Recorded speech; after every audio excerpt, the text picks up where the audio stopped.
ये गाना के आप सब काफी आशीर्वाद प्यार दे रहल बानी। हम चाहेब कि और तनी गर्दा दीही, गर्दा भी जा रहल बा।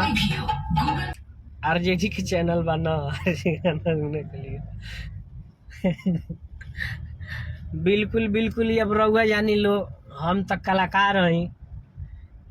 कौन चैनल मंजुआ भाई देखी का बोला था निया के चंपारण में खूब गाना बज रहा बा भैया। Thank you so much.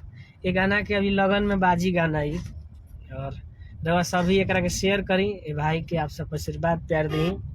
Yogesh Kumar ji और राजू ई रिक्शा के फिल्म के आप सब जाई प्यार आशीर्वाद दी। जे भी शेयर कैले बानी सब कोई के सहृदय हम स्वागत करतनी। सब कोई के हम शुक्रिया अदा करे के चाहतनी। सब कोई के बहुत बहुत धन्यवाद। Love you. जे भी हमारे पोस्टर शेयर कैनी और लिंक शेयर कैनी और चर्चा पे चर्चा कैनी, और भी चाहब कि आप सब चर्चा मूवीज के बारे में आप सब करी।